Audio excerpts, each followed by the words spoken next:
Detroit Lions fans, this is Detroit Den 313 with Steve and Will. We are back with another episode. Get ready. Listen, we're inching closer and closer to that Wednesday big time giveaway. What do you need to do? You need to be subscribed to be a part of this giveaway where we're giving away gift cards, jerseys, and who knows what else. And on top of that, if you really want to take it to the next level, become a member because there will be some exclusive things that are members only. So you need to be subscribed if you want to be a part of this giveaway that is going down this Wednesday. Make sure you tap in. But now that that's out of the way, just trying to hook you guys up, make sure you're tight. But Steve, what the heck are we really talking about today? Because I think it's kind of saucy. Not a lot of news going on with the Lions today. No real free agency stuff. We wanted to kind of sit back, have a conversation, a productive conversation. This isn't meant to be like a bashing or anyone who's playing bad. We'll see how it goes. But we're going to just talk about some guys going into this 2025 season and who we think need to step their game up a little bit or who we just like to see step their game up. So I think we got 3 or 4, maybe 5 guys we might mention today. We might have an honorable mention at the end. I don't know. We'll see what we end up talking. But Will, who in no order, but who's like the big guy on your list that you really think needs to take that next step forward this coming season? Listen, before I even go there, I'm going to say this.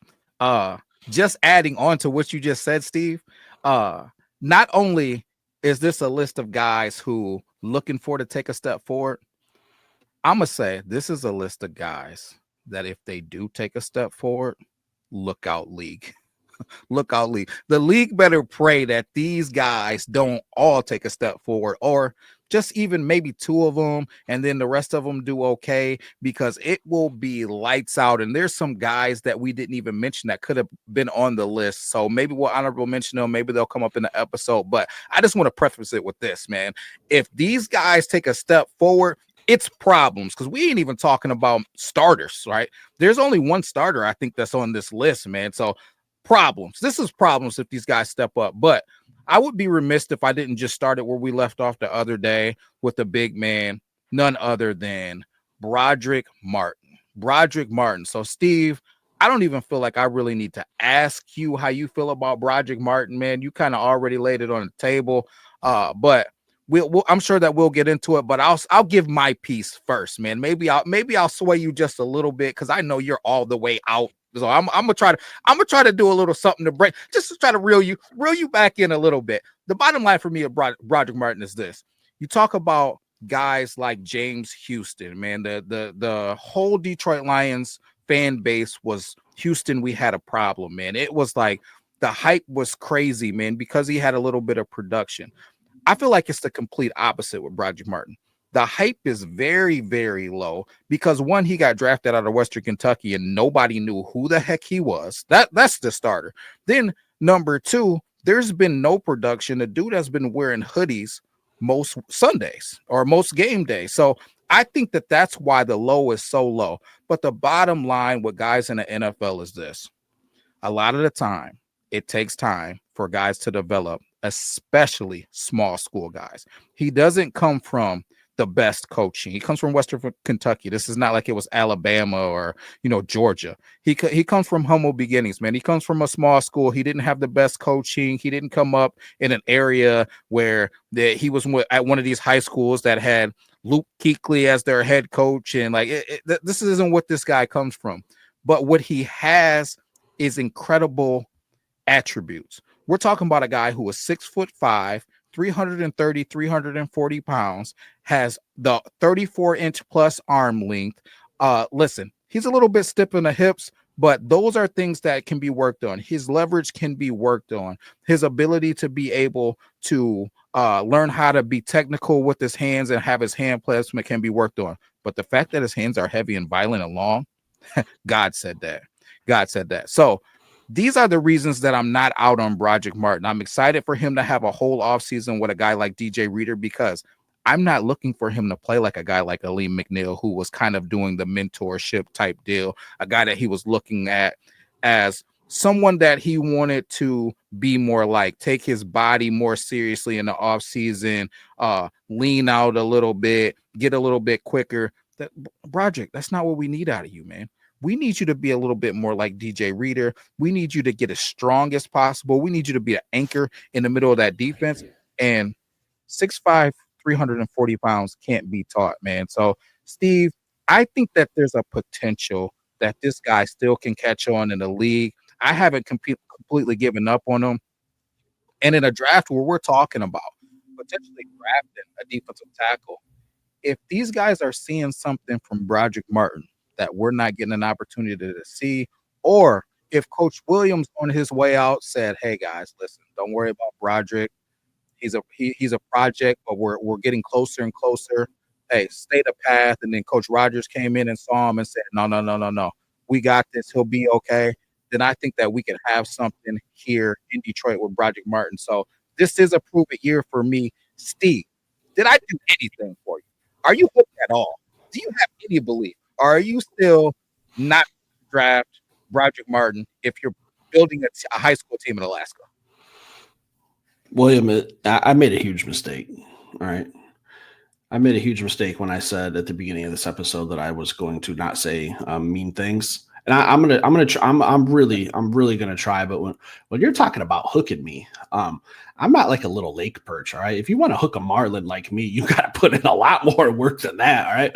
You're talking about hours and hours, maybe even a full day on the pole trying to reel me in. All right. Because I have never wanted to be more wrong about a player that's currently on this Detroit Lions team than I do Bradric Martin. I want to be wrong, William, but what do I have to judge my opinion on is 2 years of no production and 2 years of not playing football, 2 years of sitting on the sidelines, being a healthy scratch. And I get it. You're right. Hey, he came from Western Kentucky. You know, it's not like he went to Michigan, Ohio State, Notre Dame, or any of those top-notch schools where he was, getting the best of the best. But I just don't know how long you can keep panning out and hoping that this project turns out, because eventually, when you have a project and it's just not working, you either call in a professional to come help you, or you scrap it and just say, "Hey, I'm going to wash my hands of this and be done with it." 6'5", over 300 pounds, all the attributes in the world. He's just not playing football well. So what's my absolute bare minimum for Bradric this year would be to just put pads on, to just get out onto a football field and just be a plug. I mean, I feel like at your size, you should be able to do that. You should not be getting moved by interior offensive linemen when you're that size. When I think of a comparison physically to him, the only player that I can really, really dial in that's a massive, massive defensive tackle is Jordan Davis from the Philadelphia Eagles. Like, I'm not comparing them and saying that they're the same, but physically they have a lot of the similar attributes. Just go out there, Bradric, and just at least play football and try to be someone on this team who has a role, instead of just coming out, stretching, warming up, wearing your headphones, looking around and having a front row seat to the games every week, because I need more. And this was my motto coming into this offseason and this draft was no more projects. All right. If Bradric Martin couldn't get on the field last year with our defensive line getting absolutely drove off a cliff and having no one available, he still couldn't find a way onto the field last year. I don't know. That was just probably the biggest red flag for me. But again, I want to be wrong, Will. I really am praying that I am wrong, because he could be a really, really solid piece for the Lions. But my opinion is based off of tape, and the tape just isn't out there. So that's what I'm sticking to. You haven't sold me. I'm sorry, William. You're not a salesman. That's all right, man. I'm still rocking with him, man. It's year three for me, man. A lot of times guys make a big jump in year three. Bottom line was the guy got hurt, man. I felt like that he was getting better. Was it good enough yet? It wasn't good enough yet, but I felt like he was getting better. I do feel like he missed out on something that could have been huge for him as far as being able to get those reps while Coach Williams was here. But I do believe in Coach Rogers, and I do believe in guys like DJ Reader and Ali McNeil helping him out. So hopefully this year can be a prove it year for him, man, and he can kind of catch on and be a guy that can at a minimum be a rotational piece for us. Yet remains to be seen. Bradric, show up and show out this year. We're cheering for you. Steve, where you want to go next, man, with this group? We've kind of talked about him a little bit. We've talked about, I think this is probably going to be my X factor of the year, and that's Ennis Rakestraw. Okay. I have a rule with my draft picks. I think the first round draft pick, depending on your team situation, should absolutely be most likely going to be a starter. Your second draft pick is most likely going to be a solid role piece. I think Ennis Rakestraw has a lot of potential. And when I look at what we've added in the secondary with DJ Reed, and kind of the spotlight that we've been shining on Terrion Arnold, saying, hey, he's going to go into camp and he's going to battle. Is he going to be cornerback 2? Is he going to be the other outside guy, or is he going to be moved to the nickel, where I think he would do just fine? And we're probably going to talk about him a little bit more in a minute. But I really like the outside corners of Amik Robertson, what I saw at the end of the season with him, DJ Reed. I think you could put those guys in each other's jerseys and you wouldn't even be able to tell the difference with our outside corners. So I'm looking to see how Ennis is going to get on the field, because him healthy, projected, he's a first-round pick, William. In the very, very few games we saw him in last year, I was pretty impressed. I'm looking for him. I want to see him stay healthy. I want to see him battle. I want to see him compete. I think he could be a really, really solid starter for the Lions. How do you feel about Ennis? Hey, man, I feel like lately we've been button heads lately a little bit, man, which is rare. Normally we see things eye to eye. But, Steve, this is going to be another situation to where we're locked in together. We're locked in. What are you talking about? We're locked in. We're locked in. No, man, we're locked in. I'm really excited about Ennis, man. I didn't get a chance to hit training camp last year, but I do remember a lot of people saying that Ennis Rakestraw during training camp looked a little bit more sticky than even Terrion Arnold. That excites me. His college film going over him, because I didn't think that Terrion Arnold was going to be a guy who was going to be available for the Detroit Lions. However, Ennis Rakestraw was a guy that we talked about as potentially being a guy that we could end up selecting in a draft last year. So we were looking at him pretty heavy, breaking down his film, watching games. And he had another guy that we were looking at in Darius Robinson. So that Missouri film was getting tossed around at Detroit Den 313 pretty heavy last year. So we got to see a lot of Ennis Rakestraw. Unfortunately, we didn't get to see a lot of him in a Honolulu Blue uniform, but he's put on Twitter and Instagram that he's the healthiest that he's felt in a long time, that he is going to show up and he is going to play some good football and surprise some people this year. If that's true, look out league again, because we have a very solid secondary. Through digging and just digging into this team lately, I've been looking at some stuff behind the scenes with guys like Terrion Arnold, guys like Ennis Rakestraw. One of the things that Terrion Arnold said at the combine is I'm underrated because I can play anywhere in the secondary. I can go back and play safety. I can play nickel. I can play outside corner. To me, Ennis Rakestraw is an outside corner, but Terrion Arnold could be a guy that could be bumped down into nickel. Maybe Ennis bumps outside.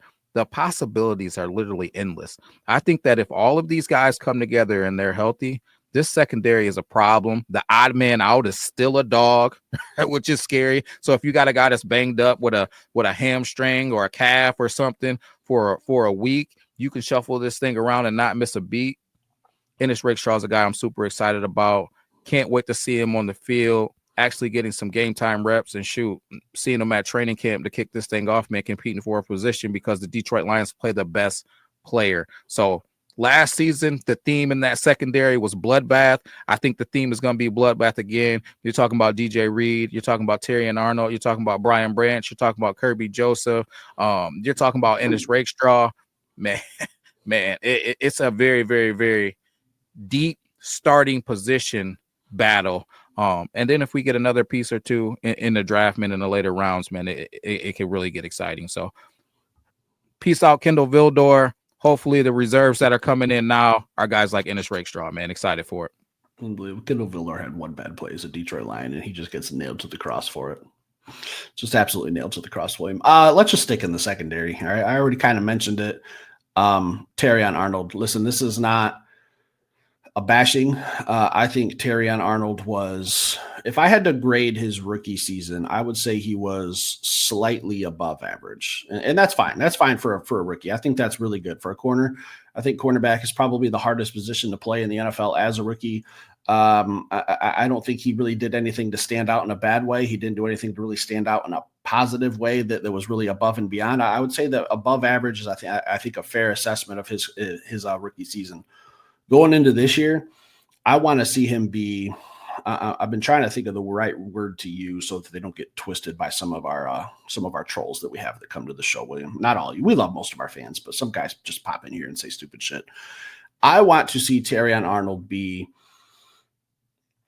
really, really above average, if that makes sense. I don't want to say he's going to be a Sauce Gardner, a Darrelle Revis, or anything like that. And I don't need him to be. I want him to be, but if he's not, that's fine. I just want to see him be above average as a corner, and that's hard to do. The NFL is a bloodbath when it comes to being just a receiver in this league. There's so many damn good receivers in this league that it's crazy that we have to cover so many guys. Teams are loading up on receivers.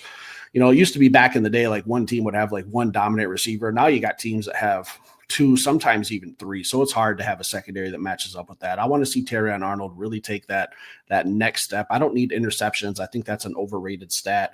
I just want to see him force the quarterback to really, really, really, really have to throw the ball into harder spaces more often than he has. I don't care if he gets a pick. I just want to see him force some 3 and outs. I want to see him clean up some of the penalties late in the snap where he can't really get his head around and he gets a little handsy. I think if he cleans up that alone, I think he'll already be in the category of above average. But I love our secondary. I think it's going to be probably the strength of our defense, unless we really go out in this draft and do what we want to do. But this secondary is going to be a problem because I think we already have the 2 best safeties in the NFL with Branch and Joseph. I think DJ Reed is the most underrated free agency signing of all free agents of all the teams. Maybe I'm being a homer. Meek Robertson, full year, I don't know. And then you throw in Ennis Rakestraw. We just talked about him. And I think if Terrion Arnold really, really takes another step forward, we could be talking about something special here. Steve. William. My excitement level out of 10 is 27. Steve, let me just say this. Do we still hang on? Do we still have that clip of him working out the other day? Or I think we took that out, but I still got it. I still got it if you want to. Yeah, throw that back up because my excitement level for TA, let me tell you, while this is spinning. Oh yeah, come on. Not playing. Not playing. Yeah, go now. It's a 27, Steve. It's a 27. Go, turn. I know a lot of people were talking about him being on social media and making songs, and he should be focusing on taking care of his business, while all the time behind the scenes, he's out here putting in work. This is a guy I'm looking for big things out of. Go, now.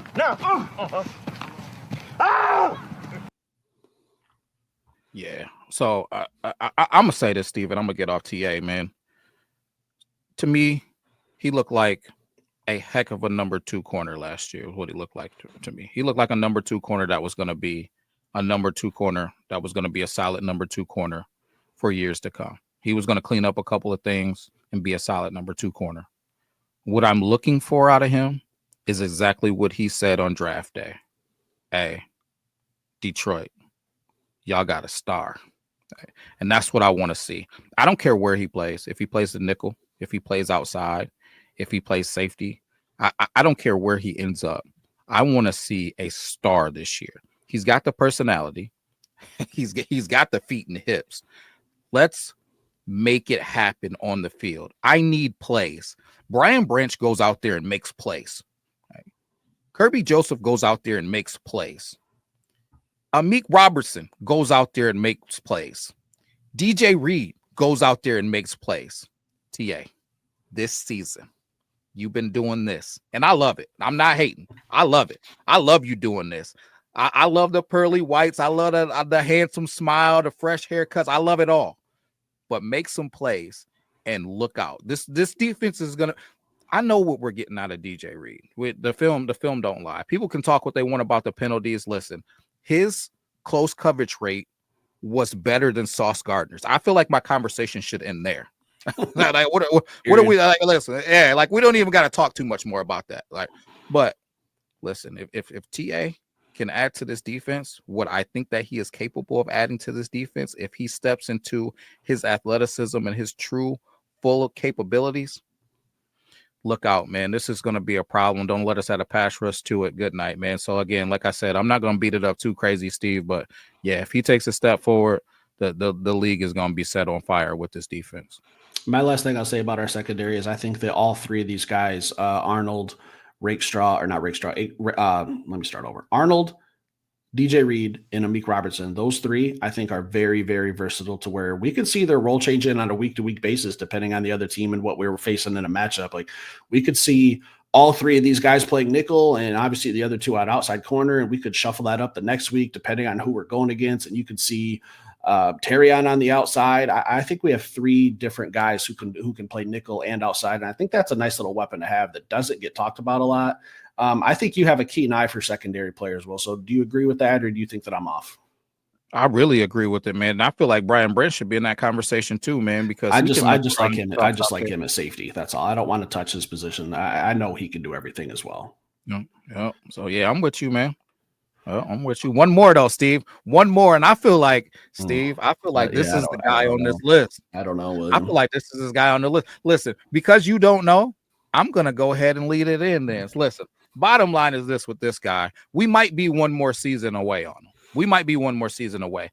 And we don't even know exactly what position that he's going to play because he could be a tackle or he could be a guard. He's been talked about at both positions, but I'm going to tell you what he is. He fits the theme of what I want for this team. Steve is talking trenches this upcoming season. I'm talking two sides of the trenches. Freaks. I want freaks. Like I want athletic freaks that fit the profile of a Detroit Lion, blue collar, gritty guys. Listen, bottom line, Giovani Manu, man. This is a dude. When you're talking about freaks, you're talking about Gio.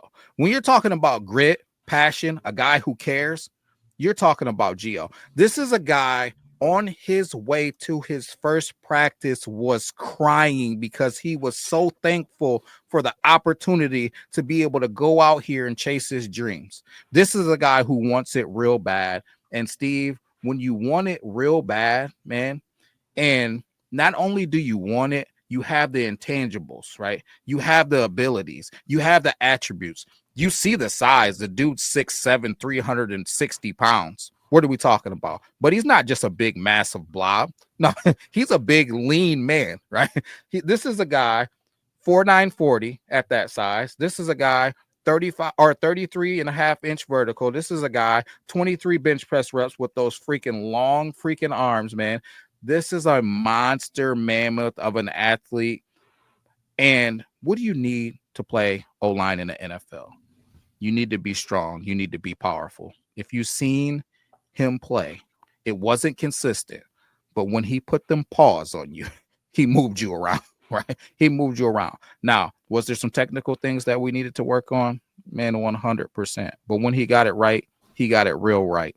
I watched a couple of interviews of Gio, and he's talking about Coach Hank Fairley, and he talked about how he does just such a great job of meeting each player where they're at and coaching them up. He mentioned that the coach said if he can be consistent, he'll be a problem. When God says that you're going to be 6'7", you're going to be 360 pounds, and you're going to have feet that just move beautifully, that means you got an opportunity to do some special things. Penei Sewell has said this guy is an athletic freak with all the tools. All he has to do is put it together. When Penei says that, I gotta perk my ears up a little bit. Steve, I don't know if it'll be this season. I'm hoping to see some steps forward this season. But if this guy mess around and figures it out, the league better mess around and get ready to find out. Steve, how you feeling about Gio? A little bit better this year, maybe stepping into something special the following year. We still got Taylor Decker if he ends up playing tackle, which he took some reps at tackle in the preseason last year, or guard. But I don't think it has to be guard. I would rather see him figure out a way to get this tackle position down. Are you interested? Are you excited about it? Do you feel like it's a long shot? I feel like the deck's stacked against them, Will. All right, 6'7", 360 pounds, athletic freak, lean. Like you said, when you think of 6'7", 360, you're thinking like a sloppy mess. No, that's not Giovani Manu. Wasn't even on our radar last year until we drafted him, and we did some homework, and we found his I don't know if it was a combine or if they do that in British Columbia, but his workouts, I guess. And I said, oh, wow. Like, oh oh boy, what do we have here? Well, this is a nice little toy that we could play with. I love everything about him, but here's my question is, where will he get his opportunity? Because when I look at the offensive line, it's not like the defensive line. Your offensive line is set. They're playing every single snap. You might bring in a jumbo package guy. That's going to be Dan Skipper. We all know that. So how and when do we get Giovani Manu on the field? Because even on the depth chart, when someone gets hurt, I think he's 3 or 4 guys down at each position. So I don't know when he would get his opportunity. I don't know if he's going to get it with the Lions.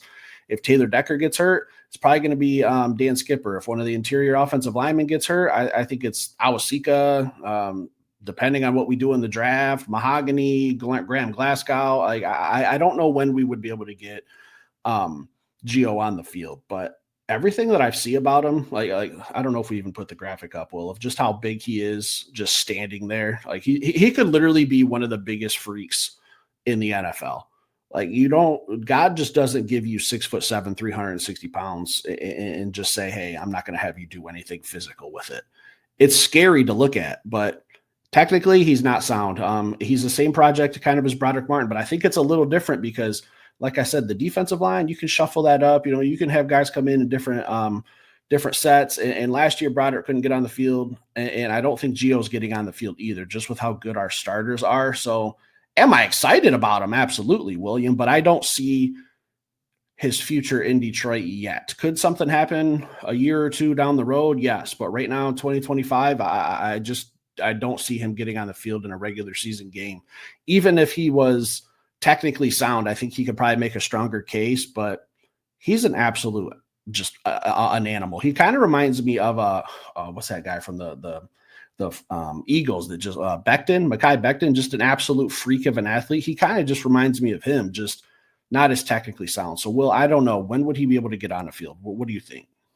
Listen, I'm looking at big picture, so I think we might have crossed some things here. When I'm not talking about the 2025 season, I'm just talking about guys that are starting caliber players that are on this roster. And if these guys take a step forward, the league better be on notice, because now we got a depth that is a problem. When I look at some of these rosters, that's what I'm looking at. Brad Holmes put me onto something a few years ago that perked my ears up. He said, I want a roster that is ready for November and December. And that's what I'm talking about. A roster that's ready for, if we go through injuries, where do we go? Because I don't want to be going to Coyote Awasika if one of our tackles goes down, you know what I mean? Or one of our guards go down. I don't want it to be Kobe Sorstall. I don't want it to be Mutai. I want it to be guys that I know that can step in and maybe add something different, or maybe long term be a better option. Obviously, he's not a better option right now, but long term, can an athletic freak like this, if he figures it out, be a better option? I think there's a potential there. And I think it all starts with the mindset. He's got a mindset to where he wants it real bad. And when you want it real bad, those are the guys that typically can go out and get it and do special things. And when guys like Penei Sewell say, listen, when this guy puts it together, he's special. He just got to get the mental aspect of this game down so he can put it together consistently. Again, that makes me say, okay, if Penei says it, I'm with it. So this guy has to figure out the technical aspects of football. I think he's got an opportunity to figure that out through the preseason this year, through practice every day. We got a lot of veterans on this offensive line now, the guys that are respected, that aren't going to be practicing a lot of times and on the practices after, the first practice after our games. They're going to be on light duty. They're going to be in the tub. They're going to be taking some snaps and some reps off with that first team. That's when he gets some opportunities to get better. Hey, going to war with guys across from you like Aiden Hutchinson, that's when he's going to get an opportunity to get better. Going to war with guys across from him like Landon Jackson, that's when he's going to get an opportunity to get better, man. Hit the brakes, Will. He's not a lion. Hey, listen, I already drafted him in my book, but bottom line is he's going to get those opportunities this year to take a step forward and get another season better in the NFL. And when does he get the opportunity? Truthfully, that's on him. No different than Christian Mahogany. When your number's called, if you show up and show out, your opportunity is here, man. So that's when the opportunity is going to come. He just needs to continue to work on being prepared. But he's a guy, or these are guys that all excite me for those reasons. These are guys that are inside of our roster that I feel like if they continue to get better, if they continue to sharpen their swords against these all pros, hey, listen, every day I'm in a meeting room with guys like Frank Ragnow, guys like Taylor Decker, Graham Glasgow, guys like Panay Sewell, guys like Coach Hank. Listen, that's an opportunity that a lot of teams across the league don't have in their meeting rooms. There was a time when we were talking about just going ahead and taking our offensive line and just sending it to the Pro Bowl. Like what are we talking about last season? So he's got an opportunity to be around the best of the best. He talked about developing a friendship with Panay Sewell, and I think, listen, I think that he's the best offensive lineman in football, man, when it comes down to pound for pound. So what better way to learn how to play this game than to learn from the best of the best and have the right attitude that really, really wanting it real bad. Yeah, I think that we got 3 more seasons. We got him on for 4 seasons. He's got 3 more to figure it out. I'm betting that he gets it done. Yeah, man, I'm telling you, like 6'7", 360 excites me. If he's given an opportunity, I'll tell you this. When I used to play hockey, we had a coach who came in one of our years, and he didn't know anything about anyone on the team. And the first thing he said, and it sticks with me to this day, and I still apply it to sports, is make me make a tough decision. So if Giovani Manu was given an opportunity, go out there and play, just like you said with Christian Mahogany. Make this coaching staff make a tough decision on what to do with you, because Mahogany played so well. I think that's why they were a little bit more willing to let Kevin Zeitler walk, because they knew Mahogany was ready to step in. So if Manu's given a chance, man, if he shines, we could be talking, next year he could be a starting guard, starting tackle, whatever he chooses to do. But I love everything about his game. I want to see him get on the field, but I just don't know when that's going to be, because the offensive line's usually just locked in. But sitting in a room with 5 Pro Bowlers potentially and a couple Hall of Famers in there with Frank Ragnow and Panay Sewell, man, I'd just be picking in the brain. And we have the best offensive line coach in the NFL, in my opinion. He chose to stay here for a reason, and Hank Fraley. So, and I'll tell you real quick, last year I got to go to one of the practices, and Giovani Manu came out. And I'll tell you this, he's so big. There's only one guy on the team that he's not eye level with or looking down on, and that's Dan Skipper. Like, this dude is just a physical presence. And we were sitting first row on the bleachers on a hot summer day. So he was literally 10 feet from us. Man, this dude is just absolutely massive. If he can figure out some technical stuff about the game of football, he's only, 24 years old? Yeah, just turned 24. Like this, I don't know what you were doing at 24, but I damn sure wasn't getting ready to play pro football in the NFL. So hats off to him. I want to see him succeed. If you're wearing a Detroit Lions jersey, I want to succeed. Same thing with Bradric Martin. I know I'm rough on him, but I just don't know. But when it comes to Gio, well, everything I see about him, like, just look at his highlight film. Like, just look at his workouts. It's pretty damn impressive for a guy his size, 6'7", 360, running a 4.9. It's almost unheard of. Yeah. Excited about it. Excited about all of these guys, man. I think, listen, if we can go 2 for 4, I think that's special, especially if the 2 for 4 isn't counting TA. So we get 2 more, because TA is a guy that I just expect his floor is being a solid starter. Mm-hmm. His ceiling is superstar. So when I'm talking about TA, he's not in the same conversation as the rest of these guys, man. His floor is solid player. His ceiling is freaking superstar. He's talked about how he wants to have a gold jacket on. Hey, you want to have a gold jacket on, you got to make some plays, man. But the rest of this group, man, league, you're on notice, man. These guys show up. You guys are going to mess around and find out about the Detroit Lions. So let me ask you this real quick. If you could choose one other guy not named Terrion Arnold on this list to really step up, who would you choose? Derek Barnes.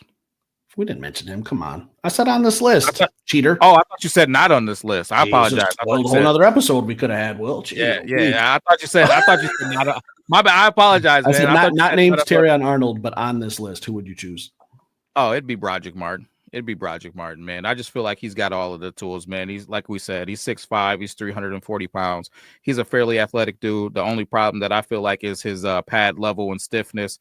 Those are things that can be worked on. Hopefully he's taking care of it. If he takes a huge step forward, I just feel like we can go edge and edge in this draft, and then maybe get a guard or a corner, or it's just so many different things that we can do if Bradric Martin is taking some steps forward and they believe in him. And really, it doesn't even necessarily have to be if they believe in Bradric Martin. That's just something that excites me. But I believe in guys like Mekhi Wingo. I believe in Roy Lopez that we just picked up. Obviously, I believe in DJ Reader and Aleem McNeil. When he gets back, we know what he's about, man. So Edge. Just draft me 10 edge rushers. Let's go get every quarterback. Let's make. Hey, when you come to Detroit, you check under the bed. Nothing but nightmares. You fake like you're hurt, Steve. Let's edge. Yeah, I think Bradric Martin makes the most sense because if he's panning out, well, we could be talking about drafting a fucking kicker in the first round. If I'm being honest with you, like, I mean, what are we doing? We could literally draft a kicker and draft a solid defensive end in the second round and still be okay. Now, I don't want that to happen. I think the city of Detroit would absolutely burn to the ground if we drafted a kicker in round 1. But I'm just saying, like, we would just have a lot of luxuries, like you're saying. Like, we wouldn't really have any glaring needs. Go out and get a defensive end somewhere in this draft in 7 rounds, and we'll be okay. You got anything else for tonight? All I'm gonna say is Detroit didn't 3-1-3. You heard it. Steve wants to draft a backup kicker to Jake Bates. Get him, Jake Bates. Boom, boom, Bates. There's no way I'm running him out of town. Legatron, baby, Legatron. Listen, final thing. Become a member. You're gonna have a shot at a gift card and a jersey. We're gonna have at least a couple jerseys to give away. I have an Aiden Hutchinson jersey right here next to me. Got a Rally House gift card that's burning a hole in my wallet.